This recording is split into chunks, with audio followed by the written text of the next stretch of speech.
A Journey in Mohiniyattam is a series bringing to you the finest in Mohiniyattam. This episode, we will be presenting Srimati Jayaprabha Menon. Srimati Jayaprabha Menon is a disciple of Kalamandalam, Saraswati, C.V. Chandrasekhar and Bharati Shivaji. Her unique blend of Nritta and Abhinaya brings forth her finest in Mohiniyattam. She has been fortunate to be under the guidance of Padma Bhushan Kavalam Narayana Panikkar sir. She has won many accolades and awards, including the Nritya Sri and Devadasi Puraskaram Award.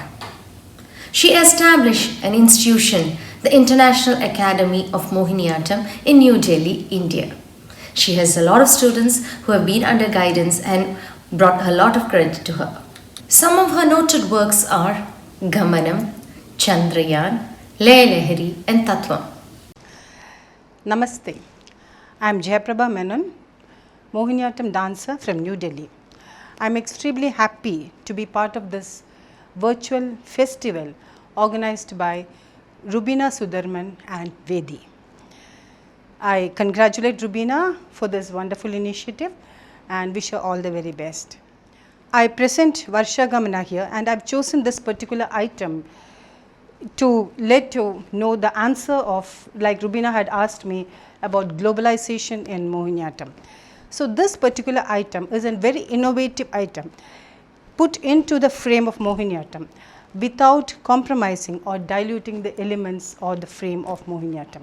So here the Varsha Gamana, a very globally acclaimed theme, that is the arrival of monsoon, which is relevant everywhere, anywhere and into anyone, but put into the format of Mohiniyattam with the traditional ragas and talas, and yet you will enjoy the beauty of monsoon. Thank you.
Jig dakkam day, tagatin dakkam tondo.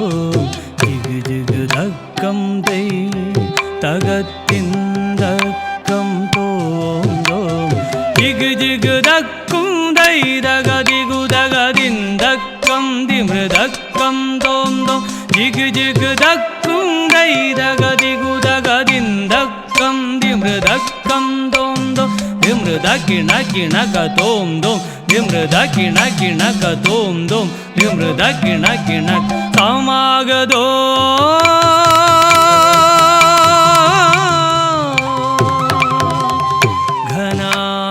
Ghanagama samagado, ghanagama samagado, ghanagama samagado, ghanagama samagado, ghanagama samagado.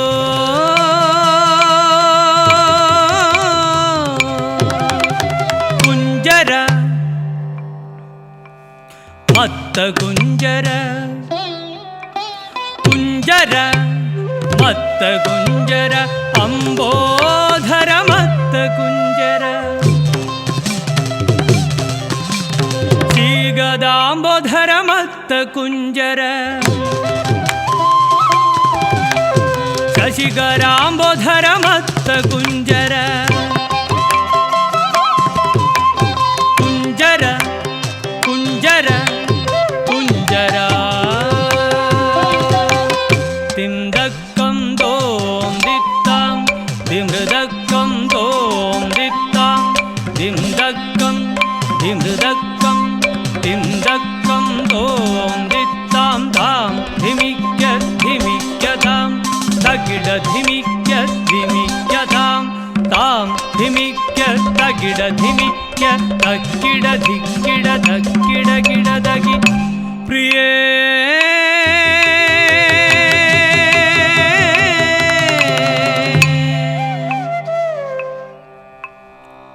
तिन्दक्कं तों दित्तां धिमृदक्कं तों दित्तां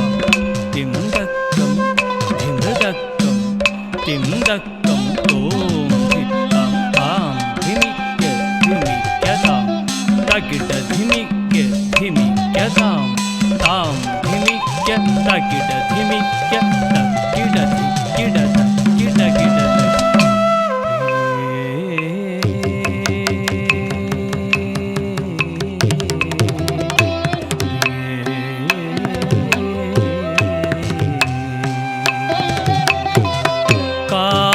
जन प्रिये समागदो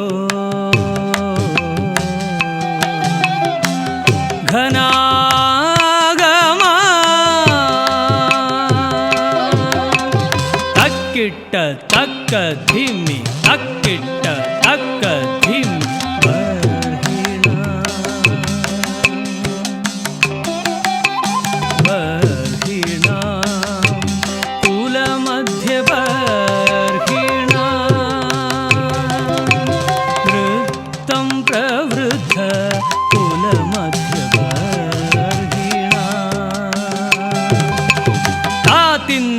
ತಗದಿಗುದೈ ದಗ ದಗದಿರುಗುಡುದೈ ದಗದಿಂದ ತಾದಿಂದ ತಗದಿಗುದೈ ದಗ ದಗದಿರುಗುಡುದೈ ದಗದಿಂದ ದೈ ಧಿತ್ತೈ ದಿಮೃದತ್ತೈ ಧಿತ್ತೈ ದಿಮೃದೈ ದಗದಿಗುದಗ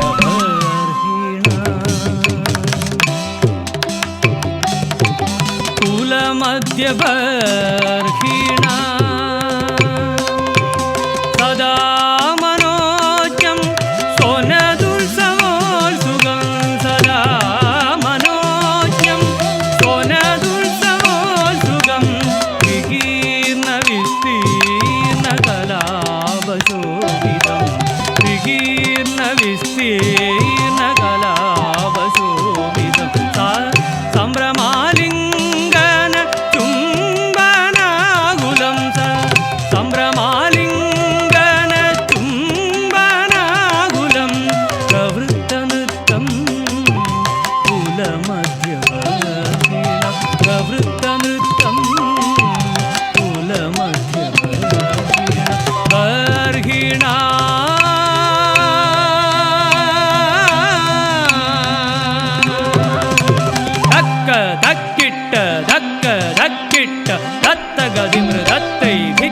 धिमृदत्तै ओंगिण धिमृदत्तै नंगिण धिमृदत्तै दक्किणांगि दिक्किणांगि दोंगिणांगि नंगिणांगि धिमृदक्किण दक्किणांगि दिक्किणांगि दोंगिणांगि नंगिणांगि धिमृदक्किण धिमृदक्किण धिमृदक्किण धिमृदक्किण दै वलाहगाश्च अशिनिशब्दमद्दलाः अशिनिशब्दमद्दलाः सुरेन्द्रजापं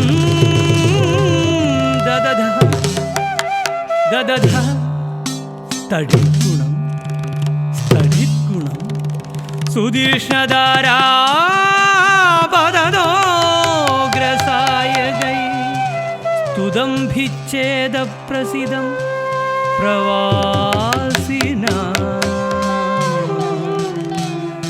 तगदिमृदत्तै धित्तगदिमृदत्तै दोंगिणदिमृदत्तै नंगिणदिमृदत्तै दक्किणांगि दिक्किणांगि दोंगिणांगि नंगिणांगि दिमृदक्किण दिमृदक्किण दिमृदक्किण दिमृदक्किण zig zig दक्कं दै तगदिन्दक्कं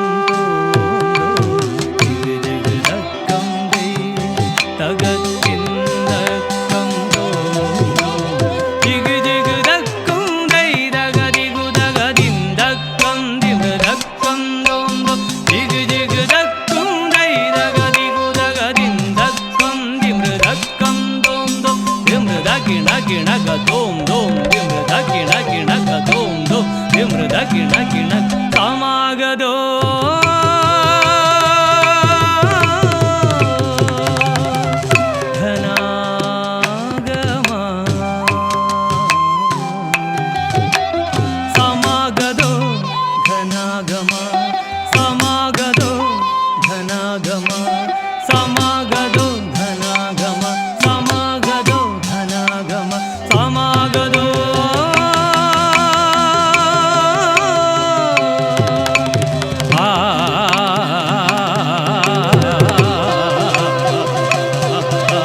Welcome to Vedi. And today, amongst us, we have Jayaprabha Menon, one of the finest Mohiniyattam dancers in India.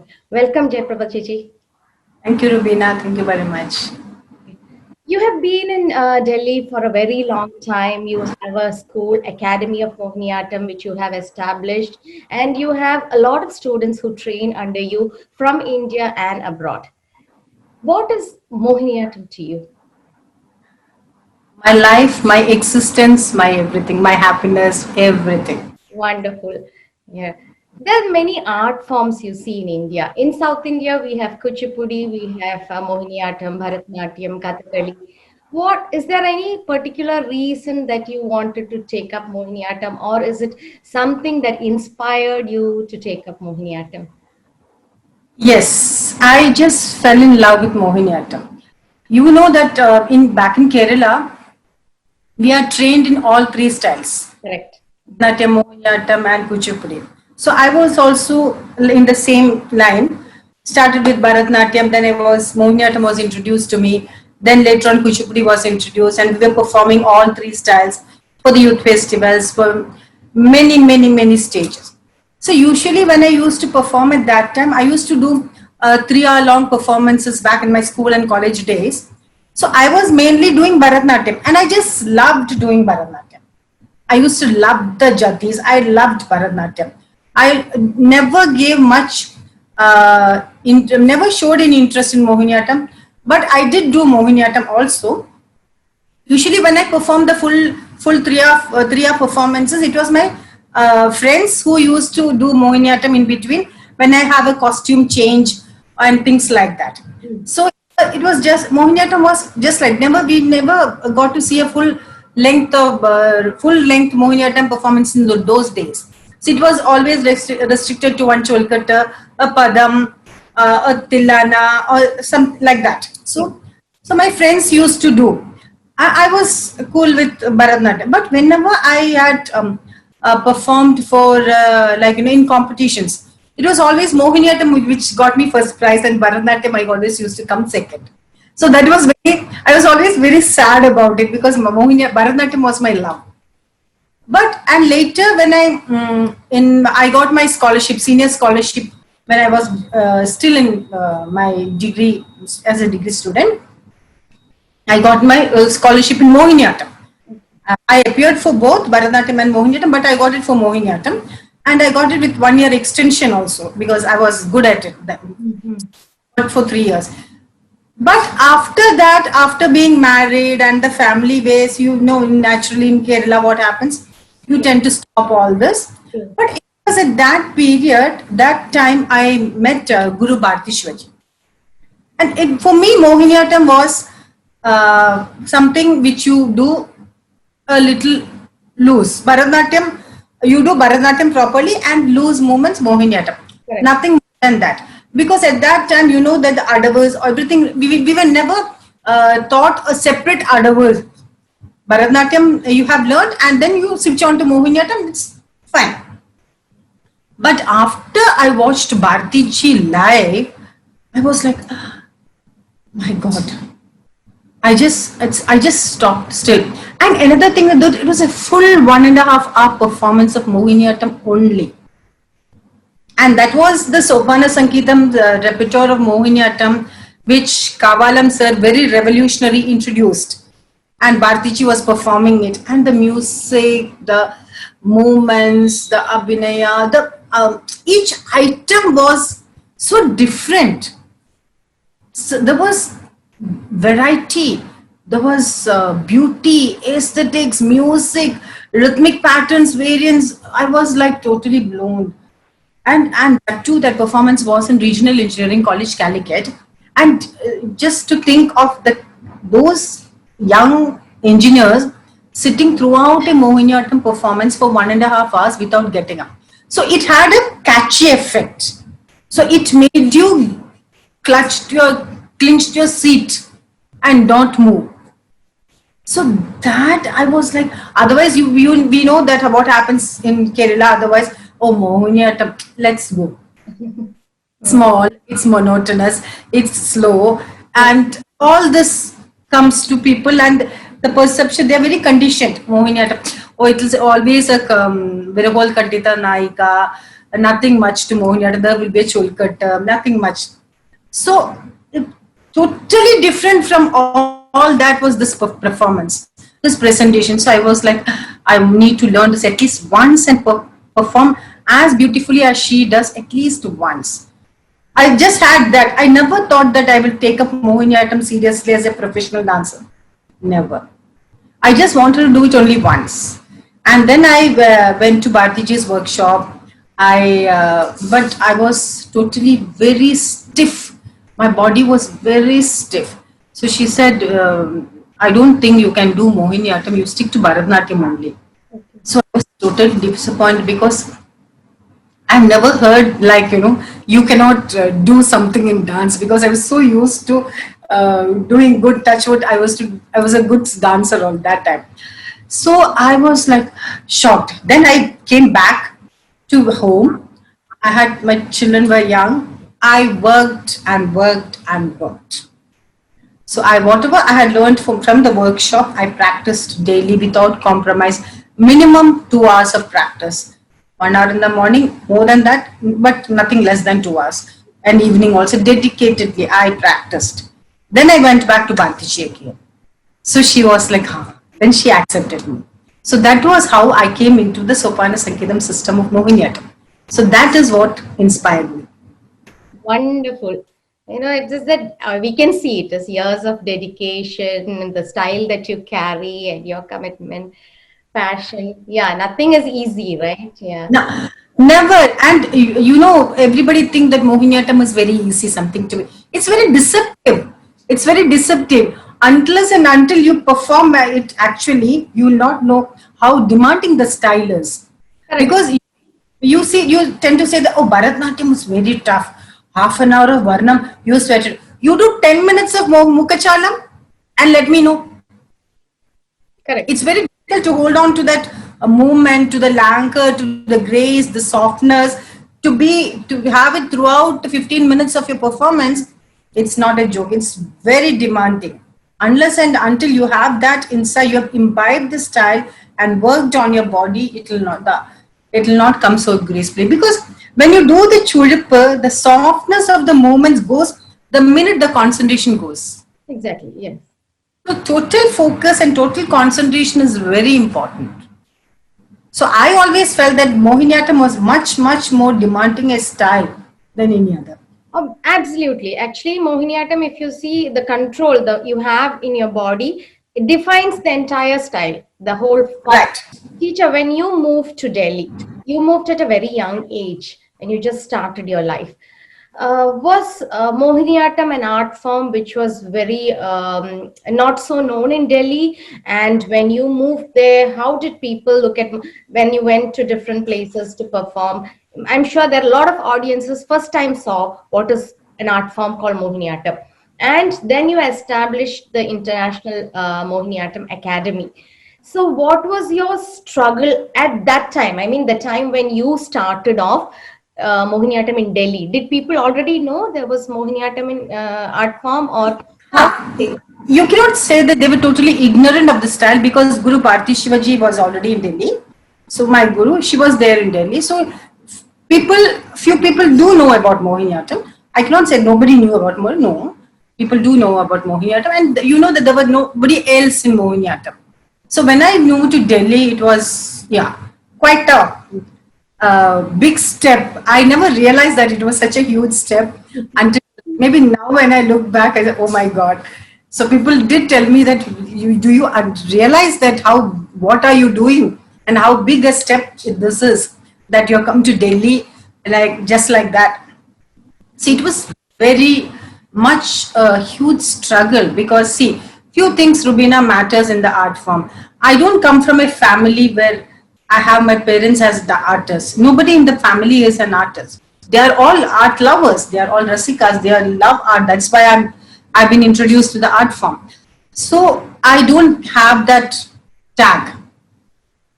And I don't have a surname which sells in the art field. Nor am I diplomat or bureaucrat or that level that people should have me for the performance in that level. Not I'm extremely rich person that you can just afford to, do that. So none of this. So I had to work my way up, step by step, inch by inch. So first it was very important for you to be seen. Your presence was very important. Wherever, even if you're not performing, you have to be seen. So I love watching performances. So I do go for most of the performances. I go, and then people should know that such an artist is there in the city. Correct. So I went and met many people, and they were like, "हाँ, ठीक है, देख लेंगे ये profile, हाँ, ठीक है. You can keep the profile." I said, "No, आप रख लो." So this was how I used, and then you know how difficult it is to live in Delhi. So you need to have a support system. So we were working in a school. I was a dance faculty head in the GD Goenka Girls School. And so early morning, 6 o'clock, the bus comes. I go in the bus. It's 1.5 hours journey. Finish the school, come back by 5:30. So in between, I used to get down somewhere before I reach home, and then go all the way to Mandi House, the Triveni Kala Sangam. I had my class there. So I have to take my class there. Then I come back home. Then my family is there. So that I cook, eat, sleep, and again mornings 4 o'clock you get up, do all the household things, and in between you find time to go and meet people, watch performances, make your presence felt here and there, meet people, and in between these I received invitation to perform. So first I received invitation to perform by Guru Raja Reddy. So I was like super excited. I was like legends. So I just went there. Then it was nice to be in that group and perform with others. And there again, the challenge is, it's not that it's not just that you do Mohiniyattam, okay. But see, with other, we have the 8 classical styles, no. To keep Mohiniyattam at par with other art forms, that is a big challenge, because you have Bharatnatyam, extremely popular art form. You have Kathak, again North India's most popular art form. Odissi, very vibrant. So like that, other art forms. So challenge for me was to keep Mohiniyattam. It's not about keeping me there. I have to first keep my art form there. I come later. The art form has to be at par with other art forms, so that they don't look down on Mohiniyattam. So I just cannot take it when somebody sidelines or look down on the Mohiniyattam or anything. So I was always, my effort was and always to, enhance, uplift Mohiniyattam and keep it at par with other styles. So I give you one example. Like these are many years back, almost 10 years back. So it was that I have performed in almost all the multi-discipline styles. So at one of those styles, I was dancing with all the legends. Like twice it was, like even in Radha Reddy's performance and in Pratibha J's performance, the choreographies, I was dancing with all Sangeet Nade Academy, Padma Shri awardees, and I was the only young dancer then. And that it itself was an award to me, actually, to dance with them in those days. And now you're dancing with Rajendra Gangani, Jairam Rao, Manishri Rao and all. Now you need to keep up the art form at that level, and the vibrancy in which, the Kathak and all goes, and the rhythmic patterns should also be like, it should not look that kacha hai, means down here. So you have to maintain that variety, the rhythmic pattern, complexity, everything. So they used to say, हाँ तुम क्या करोगे, चौदश्रम में करोगे, Mohiniyattam slow है ना, हाँ बस just do you do the slow one, you do just do Chadushram or Mishram. I said no. I said you make yours, then I will make it accordingly. Okay. So I used to do that always, make it complex, intricate, and then hardcore. So then they feel that. And most of the people believe we Mohiniyattam, we don't have much of nritta. Yeah, Well, Abhinaya, it's a Shringara oriented form. Only Shringara comes. So I wanted to prove it wrong. I said we have full fledged, we have all the potential, we have everything in Mohiniyattam.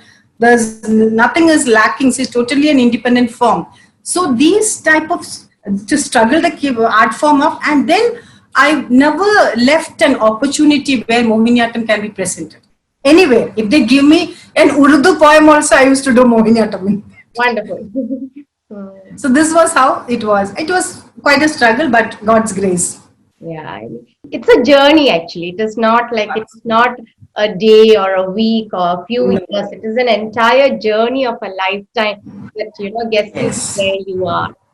The next thing is you have been in North India. In North India, there are quite a lot of students. I mean, your school itself, if you take Academy of Yeah, yeah. a lot of students learning Mohiniyattam. Are these students all Malayalis or are there like non-Malayalis? There are non-Malayalis also. Non-Malayalis, and there are foreign students also, non-Malayali students also. So all, but mostly Malayali students. And when there are non-Malayali students, what is the kind of hurdles you face while teaching them? For example, if you take a padam in the Hovala, what is the kind of thing you face while teaching the non-Malayali children? Of course, language is a barrier, but when they are in the, see, when they are in the class among others, so we have a lot of Malayali students, as I told you. So our conversation will be mixed, Malayalam, Hindi, English, all that. So during the day and as the year goes, they tend to pick up few lines, few things they do, and then they ask others and learn also. But when you teach a padam, I always, when I start teaching a padam or any item, I do give them an introduction to the item. What is this item about? And the lyrics from where, how was it composed, how have been, what is the interesting thing I found in that item. It's not actually very conscious effort, but it is very, I do speak a lot in the class. So I do speak a lot to my students. So I tend to say this. So when the padam is there, when I take a padam like in the Hovallapa or about, I think I've taught them Hunte Nirmuri. So I tell them what the padam is about and each line meaning of, even the Malayali students, they need to know the meanings. Yeah, So children outside, they don't know, right? Some of them. So I have to explain to them also.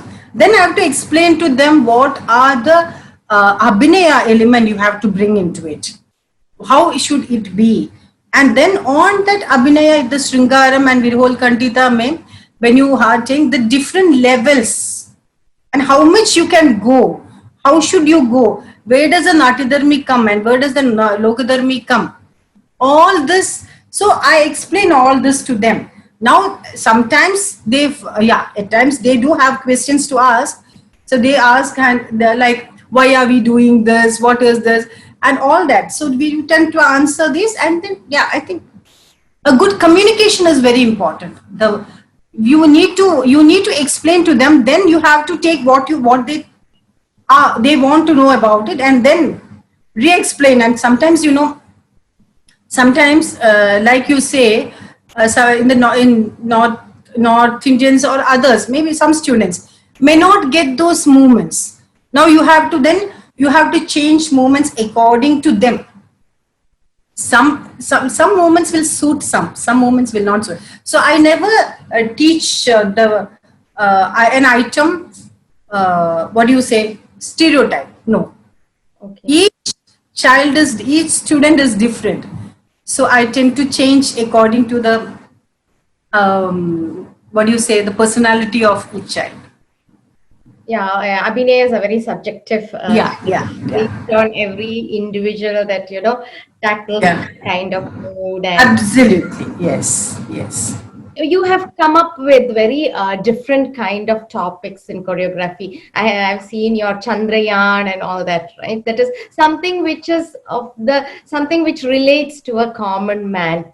What are the possibilities you see in Mohiniyattam in terms of choreography? You have done an extensive variety of them. I've seen every Sanjay, you bring in lot of topics which and include it into the art form, and it's a very innovative way of thinking. You know, you have lived up to the times, and you have every single topic that you think which you can relate to yourself, your dance. You have indulged in that. So as a person, when you have targeted so many different topics, what is the kind of possibilities you saw for choreography in Mohiniyattam? See, one thing is that I want to say that there is no limitation in our art form. Mohiniyattam doesn't have any limitation. It is just like any other art form. It just have to, you just, when you look from outside, when you see Mohiniyattam, then you might think, oh, only so much. No, you have to look into it and look around it. Look at our region, Kerala. Kerala mein you have lot of art forms. You don't have just a Mohiniyattam or a Kathakali or a Kudiyattam. We have Tiruvadirakali, we have the martial art form Kalaripayattu, which is the hardcore thing. Nangyar Kooth, which is, I have no words for that. Then you have Padayani, Teyyam, Kanyar, what not. Itna sara you have, and everything enhances the beauty. So what I feel and what I have done in Mohiniyattam is, as I told you, my effort was to lift the, when I'm with other styles, it is my duty. I feel responsible for the art form. So I have to lift my art form up at least at par with the other art forms. Nobody should say that, oh, Mohiniyattam, but that is something I'm very thankful to. Even at when we performed the three styles, and even at Khajuraho, people did call me even with Kathak and Odissi, you didn't let Mohiniyattam let down. Even for a second, you didn't let it go down. So that is a great compliment. So I always try to live it up to like that. So here, I always love doing these things. Innovation, I love to innovate. I love to explore. Because, and then another thing is that you need to reach out to the audience there. Correct. So you mentioned Chandrayaan. So Chandrayaan was first in, I choreographed Chandrayaan when the Chandrayaan was launched. And they were having a presentation here for the ISRO people. So even the G. Madhavan Nair sir was going, what are they going to do about Chandrayaan in Mohiniyattam? So it was for me, when we have such an august audience, so I have to do something different. And then so it was Kavalam sir who had given me the confidence. So sir used to tell me, there is no limitation. You don't have to restrict anything. If you want to do a theme, you can do. There is nobody says no, you cannot do it in Mohiniyattam, nothing like that. But the frame has to be Mohiniyattam. The flavor has to be Mohiniyattam. It should have the essence of Mohiniyattam. So, and for us, fortunately, in India, we don't need to, anything you want to do, for Chandrayaan, you don't have to seek for a text outside the country. You don't need to bring in an English text or something in French. No. We have our Vedas, our epics, a number of ancient texts which speaks about everything. So what I did is, I went to Delhi University, went to the Sanskrit department, got hold of the professor there, and she took a verse from Atharva Veda about the moon. So it says that as the moon rises and comes down, that is how the prosperity, relate to the prosperity, and it has direct link to our lives. So I opened with that particular phrase, that particular shloka, and then I weaved the whole choreography. I think it was for 25 minutes or something. I weaved around that when I thought from, how moon, Chandrayaan is, moon, it's about moon. So how will you look at moon? So I thought from the young child to an adolescent, to an adult, and that process, and that each one of us, how do we relate to the moon? And I took shlokas, sahitya, everything, and then voiceover, and then I used yoga, I used Kalaripatam, or not as such. I imbibed and I adapted the movements to Mohiniyattam. And that is how that choreography came in. And likewise, yeah, that is why I said, so now when you ask this, I should also say, see, when you have to move with the times. Correct. So if you keep on doing only the padams, varnam and tilana, you might not. I'm never saying you don't. You might not communicate to some of them.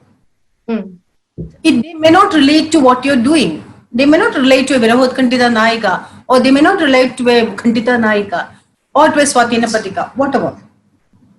But what I did is that I took themes like seasons, highly philosophical texts like Bhajagovindam, all that, because these are themes which are globally known, globally acceptable themes.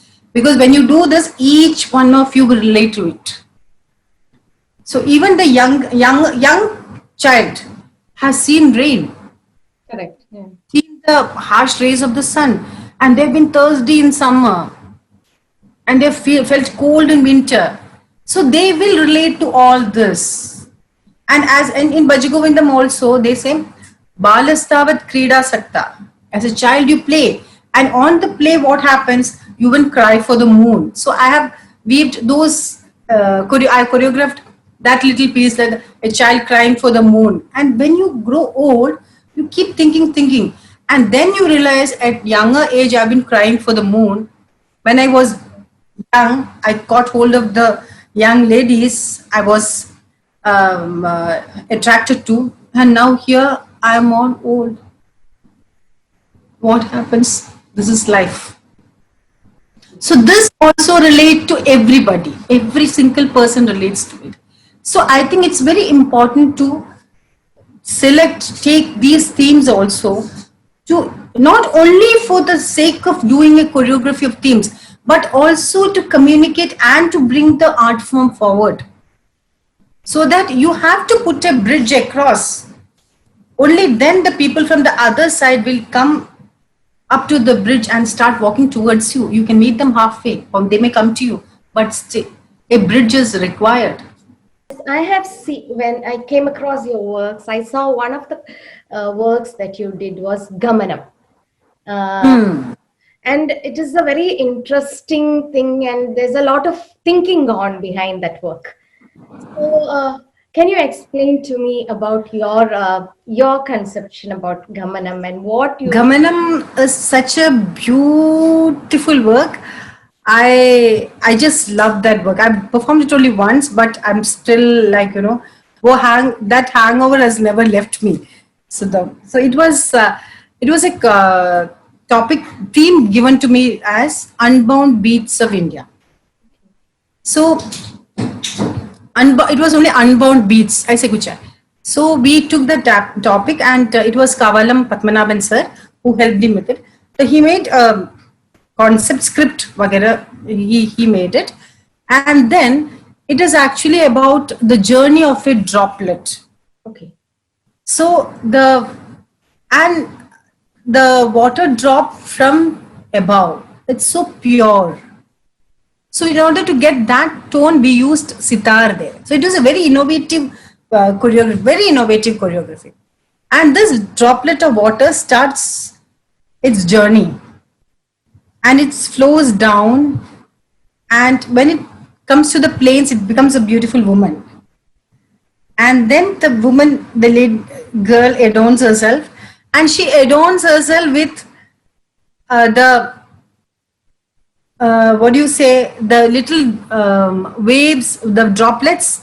She adorns the earrings, bangles, anklets, then this red of the dusk of the sky. Okay. the sindoor, the dark clouds as the kajal, and then the stars as the flowers. And then as she adorns and moves, she sees the huge mountain. And then she has that Shrinkara, and then she becomes the river to the mountain.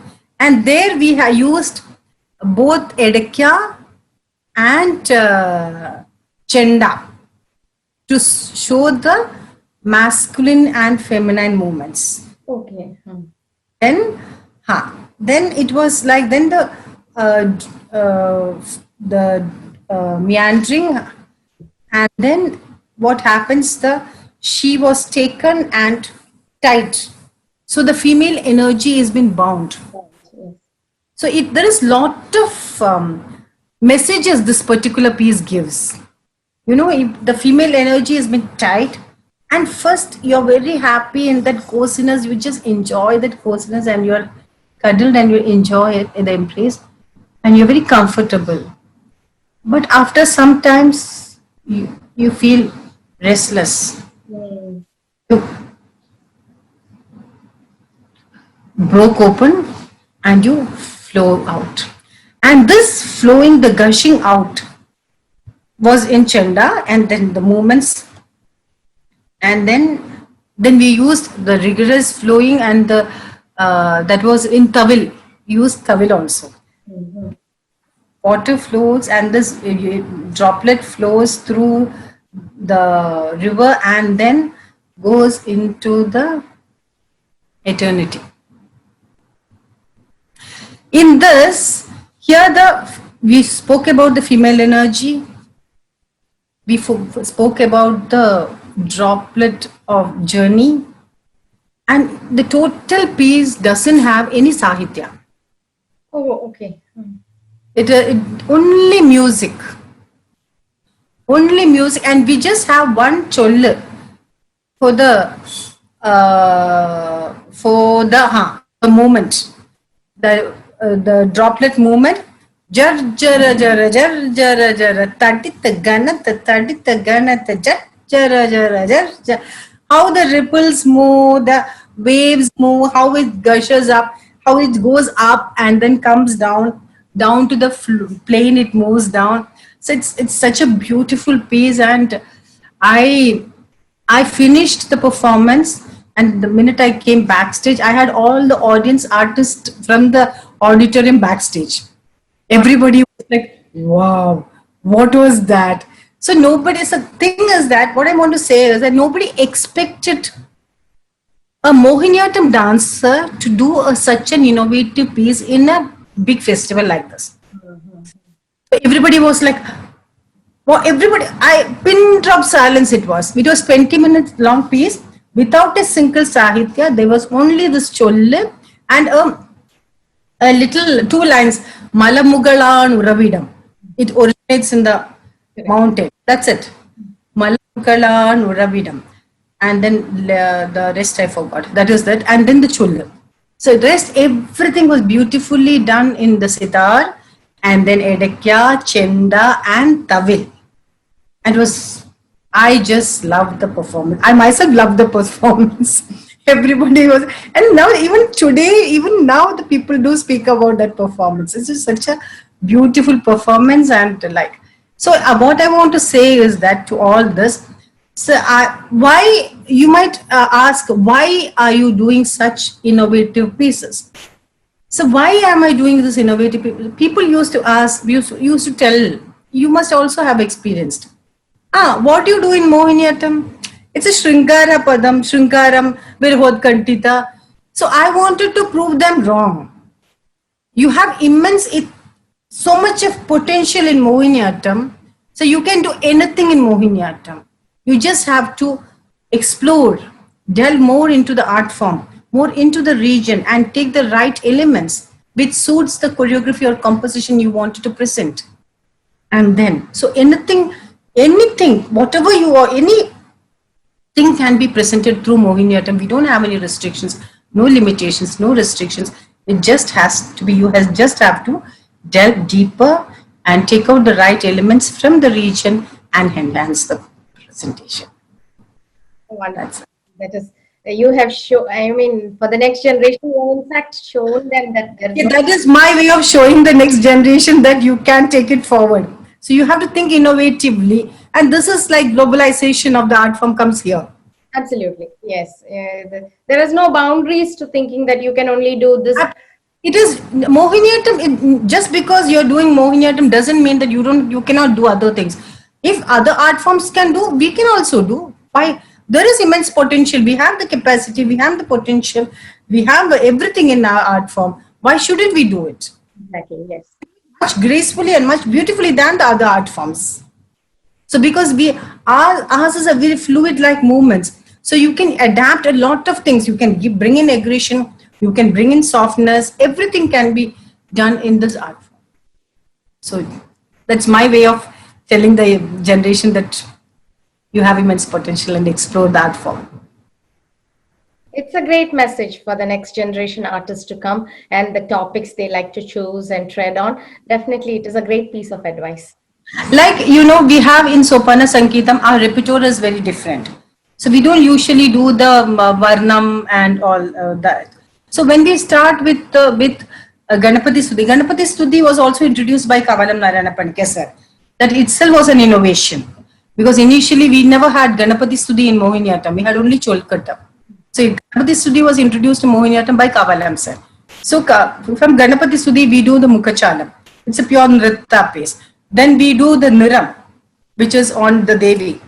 Then after Mukhachalam we do Tattvam. Then Niram, then Padam Tillana. So this Tattvam is a highly philosophical piece. Where in Tattvam we do the Bhajagovindam is a Tattvam, Bhajagovinda Tattvam. Then I have done Kundalini Patam.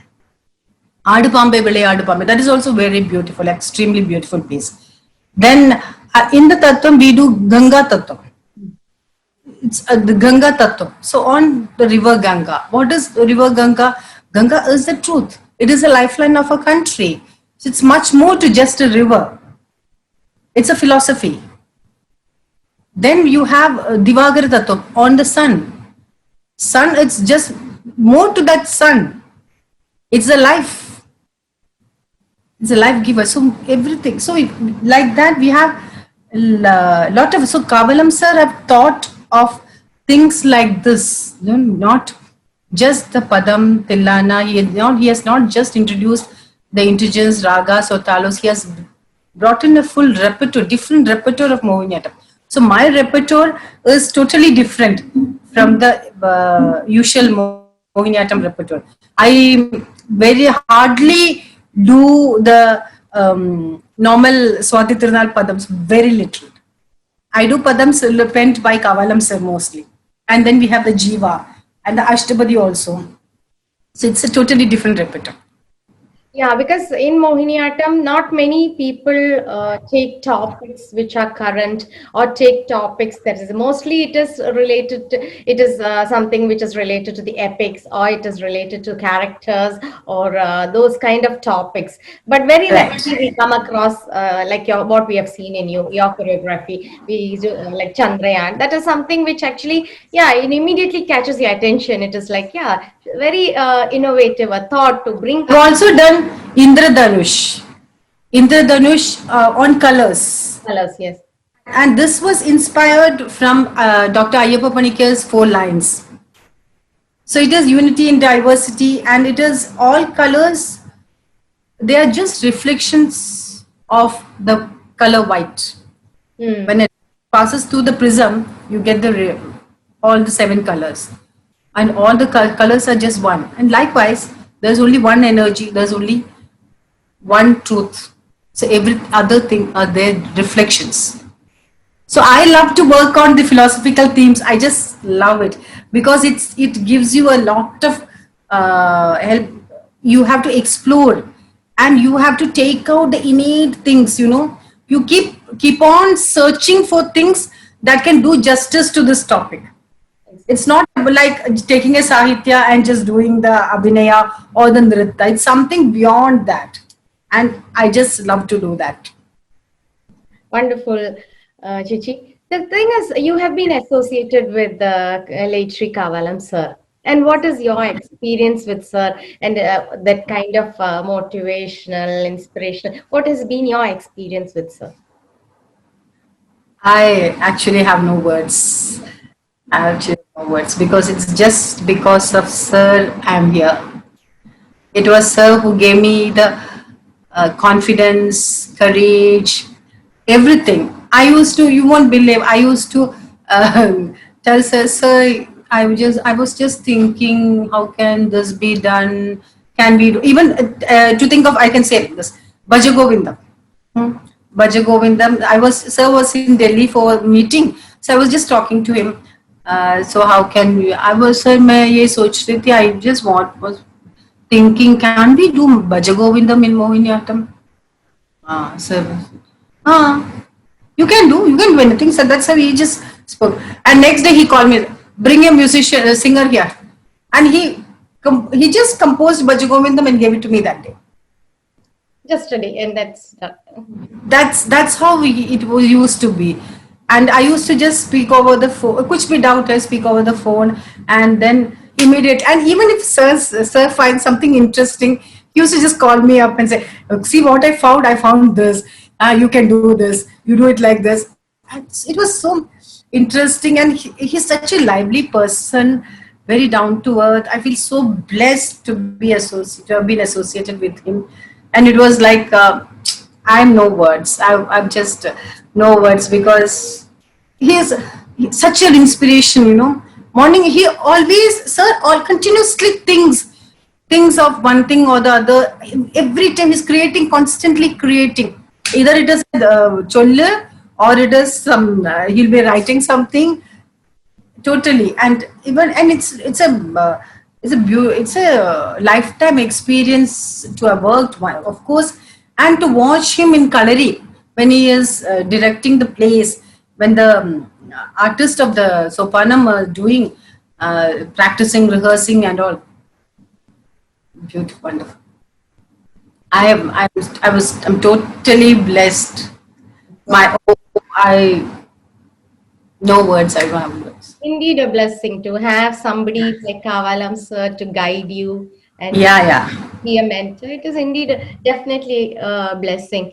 When a student, yes, you were saying something? So I was saying I worked with Sir for, I think, 12, 15 years with Sir. So it was Indeed a lot. it's totally different experience. I cannot express it through words. It was beautiful because Sir, whenever Sir used to come to Delhi, I used to meet, so just sitting with him and talking.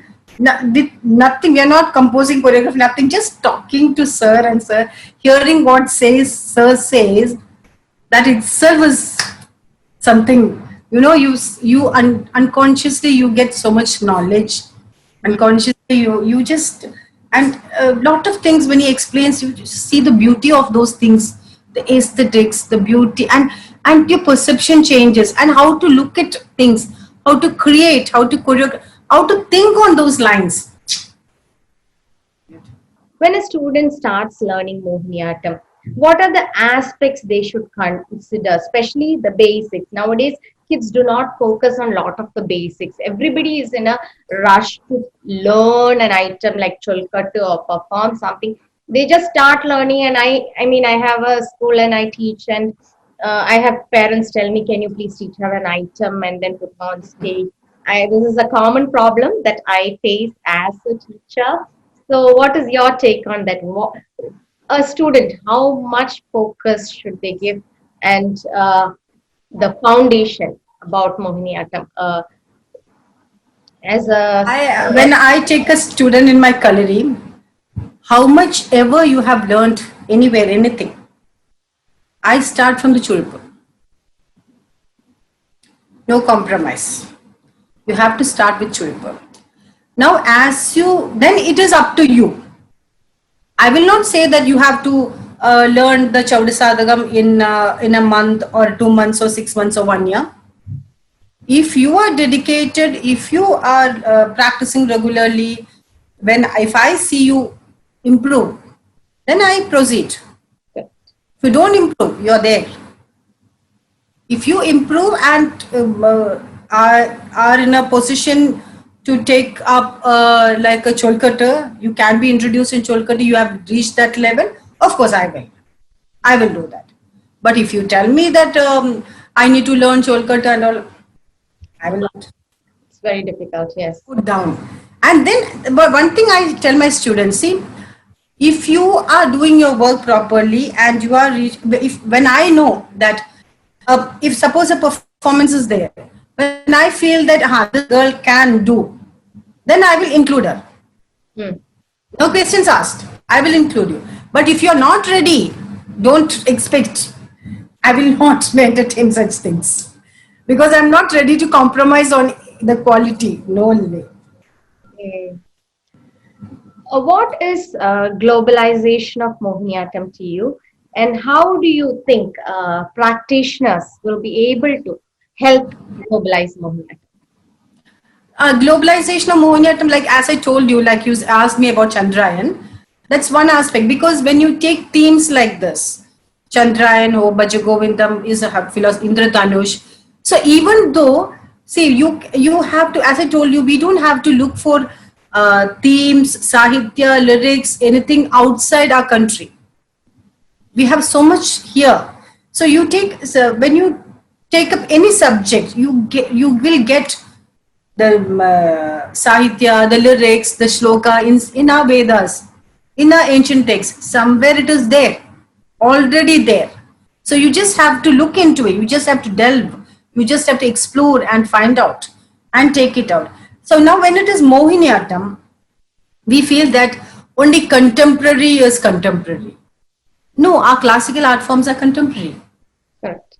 So anything, so when you take a theme like that, how can you make it, I'll tell you how can you make it anything, like when Chandrayan, as I told you, how do you take such topics and make it into Mohiniyattam, put it into Mohiniyattam frame? So when I took Chandrayan, I took the text from Atharva Veda. I put it in the Sopana Sankeetam music, in the Chembada Tala. So our flavor is intact. The Sahitya is Sanskrit. Now the movements have to be Mohiniyattam. So then it come into the frame. Now here again we have to maintain that flavor and essence. So the few things I'll tell you. When this I just spoke about Bhajagovindam. So Bhajagovindam is the journey of a human being from cradle to grave. So it's so beautiful that Kavalam sir, when he composed, sir has taken the cholla. It is the cholla. Initially, when you enter, the cholla is only for two talavata. When the next stanza comes, it becomes 4 talavatam. And the final stanza, it is 8 talavatam. So, as your journey of a human being, from the cradle to grave, as you evolve, the chollu also gradually grows. So it is very beautiful to see that when you compose music also, you keep the topic or the essence of what that particular item is intact and look into it in that aspect, that the music, the vaitari, the things that makes the choreography or the composition complete adds or enhances it, so that it gives total justice to the whole choreography, so whole composition. So that is how so when you do things like this, you are presenting a highly philosophical text in Sanskrit, highly philosophical text, which any Greek, Latin, American, Italian, Spanish, French, American, anybody can understand. But that is in the Sanskrit text. But you will be, art has no boundaries. So you will be expressing it. So they will naturally understand. and again it will go in the Chembada Tala, then it is in our frame only. And the Sopana Sangeeta, indigenous ragas and talas of Sopana Sangeeta are used. So it's perfectly in frame of Mohiniyattam. So this, this is put, when you can put this on the stage and anybody from anywhere on the globe can communicate with, I think that is globalization. Absolutely. Such a beautiful answer. The other thing is you have two styles of music. One is the Sopanam style and one is the Carnatic style. As an individual, Jayaprabha Chichi, what do you prefer? Sopanam, absolutely. Yeah. So, yeah, you have brought about that in a very what is it, innovative way. You have presented the umpteen possibilities with that. Because for me, that is why I said I was blown over by the Mohiniyattam performance by Bharati ji. There it said that flavor, because see, whenever you when you close your eyes and just listen to the music, when you listen to the music, you should be able to relate to the region, the regional flavor, the origin of the music. When you listen to the Mohiniyattam, the Edekya, the Tala, the Agara of Mohiniyattam, you can instantly relate it to Kerala. When you hear tabla, you will instantly relate it to Kathak and North India. When you hear mridangam, you will relate it to Carnatic music and Bharatanatyam. So likewise, the music, the art form has to have its own identity. And this identity doesn't come to Mohiniyattam with Carnatic music. That's what I strongly believe. I believe that it comes through Sopana Sangeeta. Because when you hear the Sopana Sangeeta music with the Chengala and the Edekya, they instantly, won't it remind you of the temples of Kerala? Oh, yes. Yeah. So then I think, then there is no question about the regional flavor of Mohiniyattam. So that is why. Yeah. It has been a real honor to have you on Vedi, and thank you so much for taking the time and spending it with me here and sharing with our audiences your take on Mohiniyattam, its style, the way it grew, and its evolution of Mohiniyattam. It is truly an honor for us. Thank you so much. Thank you, Jayaprabha. Thank you. Thank you, Rubina. Thank you for this wonderful opportunity. I'm able to communicate to your audience there in America. Thank you so much. It's been an honor.